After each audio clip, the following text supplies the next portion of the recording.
Okay, so what's the answer for titanium? 31.55%. Yep. So this is what I was talking about. You might end up getting 5.5 instead of the 5.6. That could just come from entering it all in on your calculator at once versus doing the top and then writing down the bottom and then solving. So the last part is finding the mass percent of oxygen. So two approaches would be you could just solve for the mass percent of oxygen, or what's a simpler approach? Subtract from 100. All right, so solve that. So you should get 31.64%. You might be slightly over 100 or slightly under when you're doing the subtraction technique, or I guess not from the subtraction technique, that you would get 100%, but when you're adding them up if you solved for it. Everybody good with that? All right, so this is another simple mass percent, but in typical AP fashion, they're going to make it more challenging. So we'll read it, and then what's the challenging part? Tablet contains 0.025 milligrams of vitamin D. The entire tablet, however, has a mass of 0.115 grams. Calculate the mass percent of vitamin D in the tablet. So what's the trick? Grams and milligrams, right? So you have to know your metric conversions. Those are the 4 note cards I told you to make sure you made and memorized. So you use dimensional analysis. You either write it out or you do it in your head. And you first convert, then you solve part over whole. So the first step would be this conversion. So you need to know that there are 1,000 milligrams in 1 gram. So that's going to tell you to convert and move your decimal 3 to the left, or you just use your calculator to do that. And then you can do the part divided by the whole and then solve. So you should get 0.022%. And then 2 sig figs, because you have 2 sig figs in your vitamin D mass. Good? All right, the next problem, I don't think you would know how to do. Perhaps you would come up with some sort of approach. I certainly hope that you don't leave anything empty on any question, because you don't know how many points you get for doing simple tasks like writing out. Maybe you would have gotten a point for converting milligrams to grams on that one. Say you didn't know how to do anything else, but they gave you a point for that. So make sure that you write out anything really on a problem. It says a sample of potassium permanganate, KMNO4, is known to contain some impurity. So let's just pause right there. Occasionally I'm going to mention stuff because you're supposed to know it, and I know you don't, but the AP exam occasionally will ask a multiple choice question really simple, like, what color is the solution of a potassium permanganate? Do you know? But you should know because they expect you to do lab, which we will. We're going to see potassium permanganate at some point this year. So they expect you to know that you've used it in lab, so you should know the color of the solution. It's this really bright purple color. It's very pretty. So try to remember that P, permanganate, goes with P, purple. It's a purple permanganate color. And this sample is known to contain some impurities. So I like to draw pictures when I do any sort of solving, and I want to visualize what's happening. So I have a sample, and in it there's some impurities.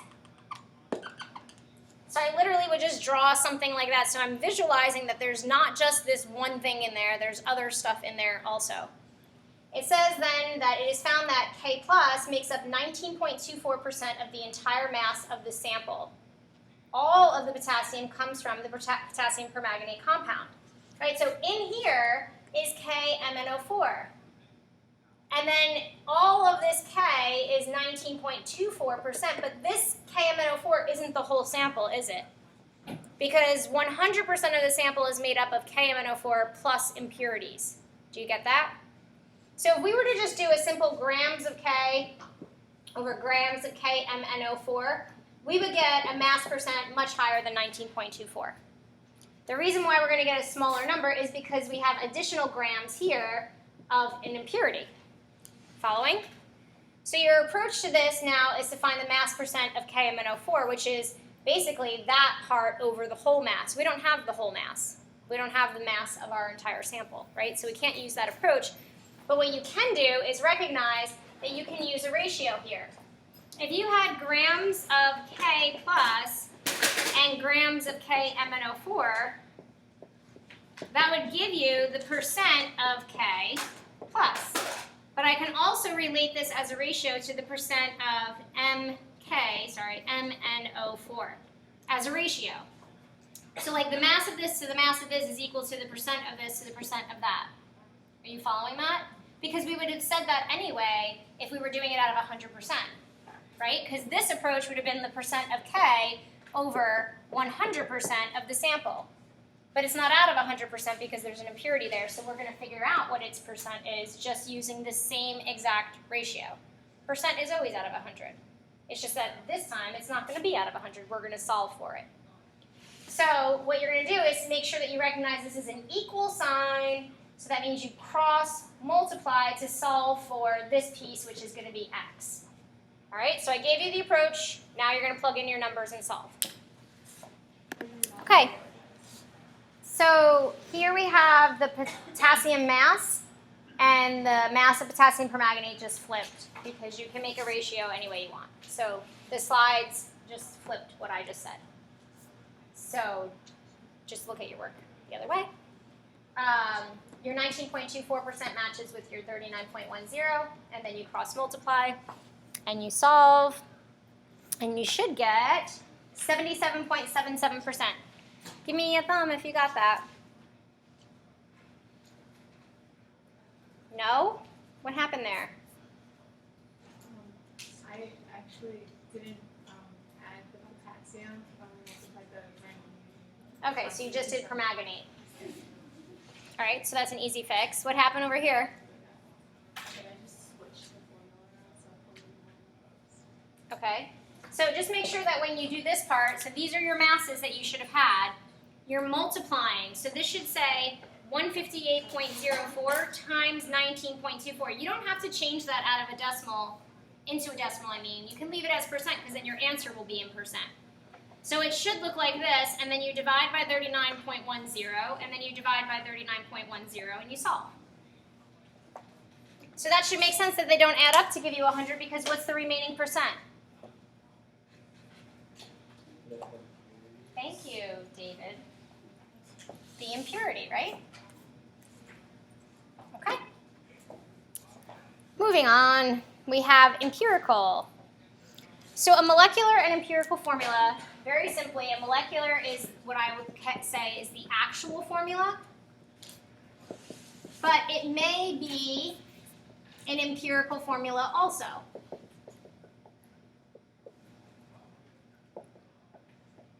And I'll show you an example of that.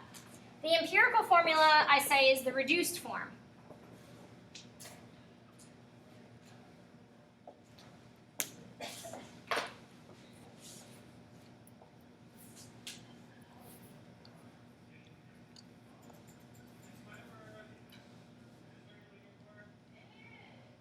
All right.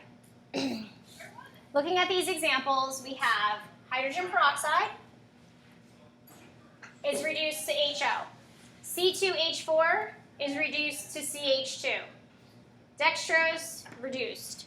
So you just take your subscripts and reduce them if possible. If it's not possible, then it's already reduced. It's still the empirical. Go ahead and jot down the empirical formula for each of these.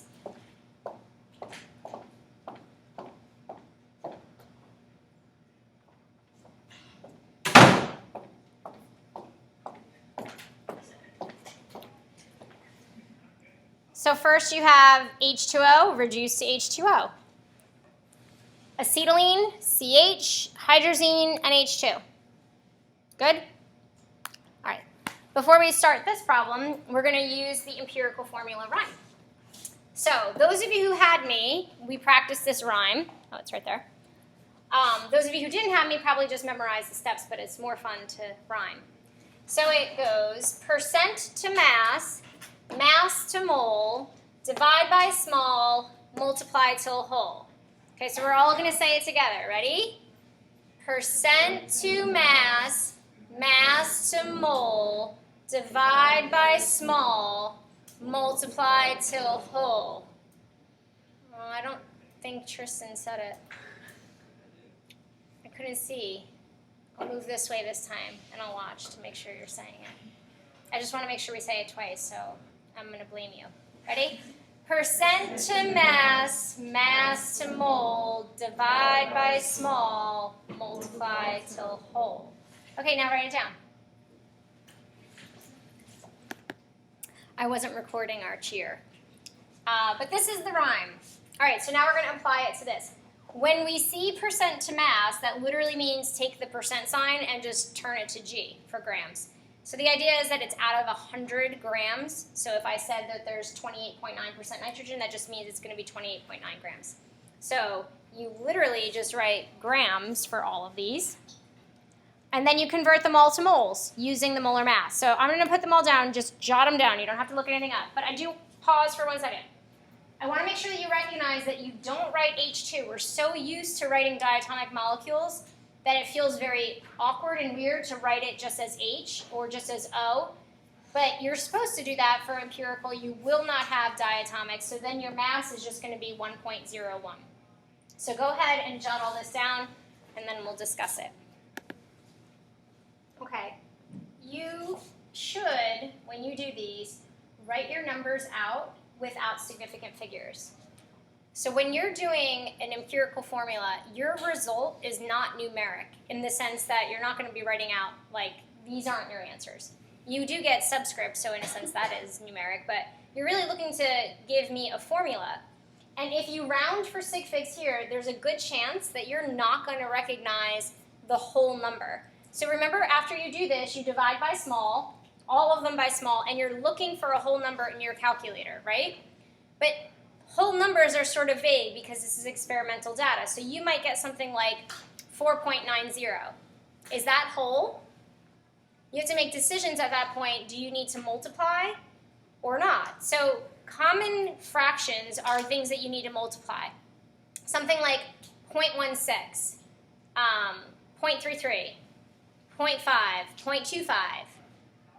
Those fractions would be certain kinds of common fractions that you would need to make sure you multiply till you get to whole. But something like 4.90, what are you going to do with that? I would round that to 5. But what if it's 4.85? That feels a little uncomfortable, right? To just say, it must be 5. In this exact example, I think it's hydrogen. I don't know which one it was. Yeah, hydrogen. Your calculator, if you round like this one did for sig figs, you're going to end up seeing a 4.85. If you don't round for sig figs and you just write them all out, you'll see a 4.90. That is more, that's more roundable, right, than a 4.85. So my suggestion to you when you're doing your empirical formula problems this weekend, don't round any of your answers. Write out as many digits as you can and then divide by small. So now if we divide by small here, you'll see, so you divide them all by small. That's what the next step says. So mass to mole, then divide by small. The smallest number was 1.03. When you divide them all, you get all these. But like I just said, if you take this and put this in your calculator, you're not going to get 5. You're going to have to realize that you have to round that. And it looks a little unroundable. So carry sig figs as much as possible. So after you get all of your whole numbers, you just put them as the subscripts. I do realize that some of the formulas you're not entirely sure, like which element should go first. But in a hydrocarbon, typically carbon goes first, followed by the hydrogen, and then any elements after it. If you mix up the order, you likely won't get any points off. But sometimes we do this for formula units for an ionic compound. I would expect you to know if I gave you, say, calcium chloride, that calcium goes before chlorine, right? Not the other way around. Everybody got this? Not yet. Wait a minute. Okay, so then our next step then would be to find molecular formula, which is the actual formula. It can end up being the same as the empirical. It just means that your number that you're multiplying by would be 1. So here's how you're going to do molecular. So you're going to take MM, which stands for molar mass, and divide it by the empirical formula mass, which is what you just found. You find those numbers by adding them up on the periodic table. You get some number, and you're going to multiply it by the subscripts in the empirical formula. So jot that down, and then we'll practice it. All right. The molar mass for caffeine is 194.2. Find the molecular. So when you look at this formula, the molar mass is always going to be given to you. The question has to give it to you because how else would you figure it out? You can figure, like this can be a calculated number, and you would have had to figure this out earlier on. But the molar mass has to somehow be given to you. So they'll either outright tell you, Or they're going to give you some other piece of information that makes you figure it out, like a graph of some sort. So I'm going to ask you guys to think. Last week I taught you about a specific instrument that gave you graph data that told you what molar mass was. Like the output was molar mass. Does anybody remember what the name of that instrument was? No, what was PES for? Everybody guesses that first because we spent most time on that. What was PES for? What did that give you? Electrons, right? Removal of electrons, energy to remove electrons. So PES data gave us electron data. Which instrument gave us mass data? Mass spectrometry. Spectrometry, yeah. Yep. Mm-hmm. So mass spec data looks like this, right? It's where you have like straight peaks. Do you remember that? And you get like fragmented data. But then this is how we used it for isotopes. This was like the 30, this was the 40, this was the 50, and then we could analyze it for isotope data, right? So that gives us mass data. It's possible that they could give you a problem like this and ask you, using mass spec data, find the molecular formula. So that means that you would go find your molar mass from a mass spec piece of information. I have not seen that myself on an exam, but that is typical of them, to tie in different graphical representations so that you figure it out. All right, so we don't have to do that. All we have to do is just divide the two numbers by each other. So you're going to add this up. That's what the empirical formula mass means. Add this up. 12 times 4, 48, plus 5, plus 28, plus 16. Type it in. You get a whole number, and then you multiply that number by each of these subscripts in your equation. So go ahead and try that. So after you divide, you get a coefficient of 2, or a multiplier of 2. So 2 times 4, 2 times 5, 2 times 2, 2 times 1, and this is your molecular formula for caffeine. Good? All right, the next few slides are just for combustion analysis. You are definitely going to see this problem. What does that mean you should do? Yeah, make sure you know how to do it, because if you get this wrong, you should be disappointed in yourself, because I'm telling you you're going to get this on the exam, right? That's a given. So thanks, Mrs. DeBruin. Combustion analysis gives us the numbers to start our empirical formula. So in the last few problems that we've done, I gave you the percent numbers, then you do percent to mass, mass to mole, divide by small, multiply to whole, right? Now you're going to come up with the mass numbers yourself using this sort of stoichiometric technique. What this basically is showing you is that you would run a combustion, and then in this combustion you would produce carbon dioxide and water. And you can think of these like sponges. So if you have a sponge in your sink, it's dry, you weigh your sponge before it gets wet, you wet it, you weigh it after it, now you know your mass of your water. Agreed? That's what these are. They're basically, they absorb water, they absorb carbon dioxide, and they report the data to the user so that you can calculate the mass of each of them. So what we're going to use is the mass of the carbon and the mass of the hydrogen to back calculate our original sample to find the mass of carbon, hydrogen, and oxygen, and then we'll start the empirical formula. So when you do these, I like to write out just a general equation. I don't know what my carbon amount is, I don't know what my hydrogen amount is, and I don't know what my oxygen amount is. So I'm going to come up with an empirical formula. Every time I do this, I react it with oxygen, and it produces carbon dioxide and water. Agreed? So in the slides, like in the very beginning of this lecture, and what we just did for homework, I think someone was asking about it earlier, the mass of this carbon, the grams of this carbon, can be directly determined to be from these grams of carbon, right? That's the law of conservation of mass. It came directly from that source. The grams of this hydrogen came directly from this hydrogen. So you can just say whatever the mass is of this, then it came from the original sample. I can't do that for oxygen because this is entered into the system in an enormous amount so that the combustion reaction occurs. So I can't calculate the mass of the oxygen in the products because that could have been from both the hydrocarbon and the combusted oxygen. Does that make sense? So the only way to find oxygen then is to take the total mass of this and subtract out your grams of carbon and subtract out your grams of oxygen, just joking, hydrogen, And then that would give you your grams of oxygen. So this will always be given to you. Your total mass will be given to you in the problem. So we're going to try this, then you're going to try a homework problem, and then we're done with this lecture.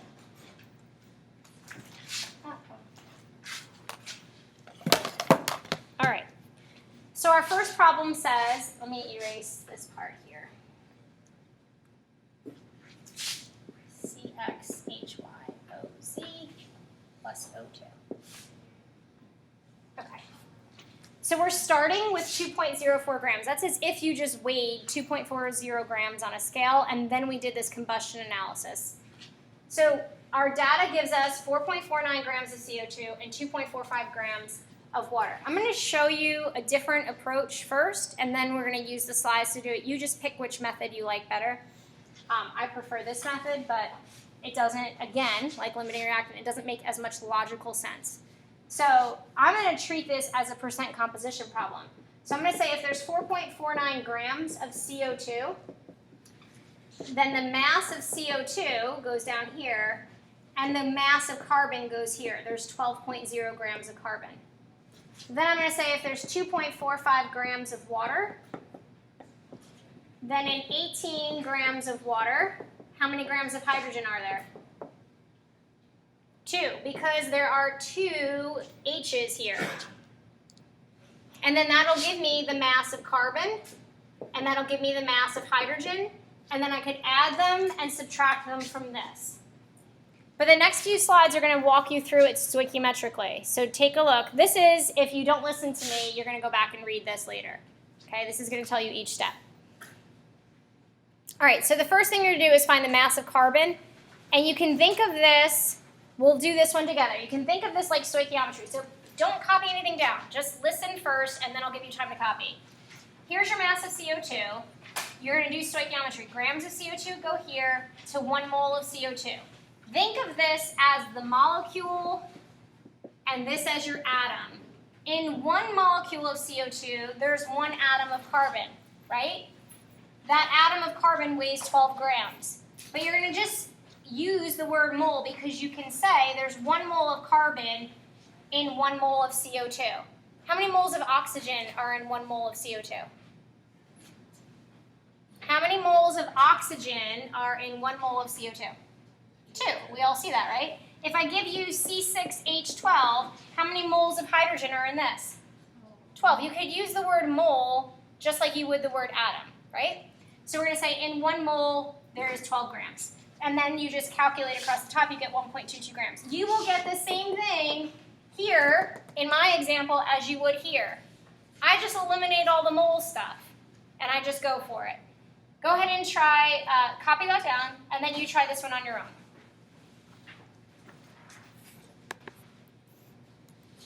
So what you should have made sure that you do, just like we talked about that there's 12 moles of hydrogen here, is that you recognize that in 1 mole of H2O, there are 2 moles of H. This is the one spot where students make a mistake if they're going to use stoichiometry.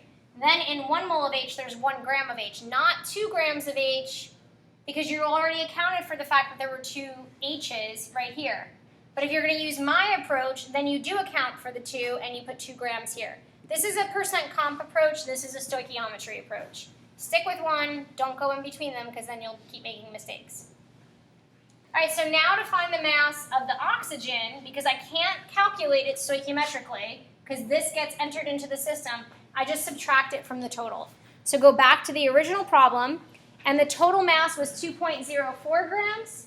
I subtract out my mass of carbon, I subtract out my mass of hydrogen, and it gives me my mass of oxygen, 0.55 grams of oxygen.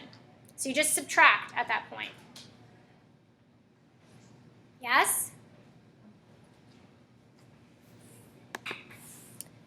So then we're going to use the empirical formula, just following the rhyme, but this time we're skipping the first line because we already have grams.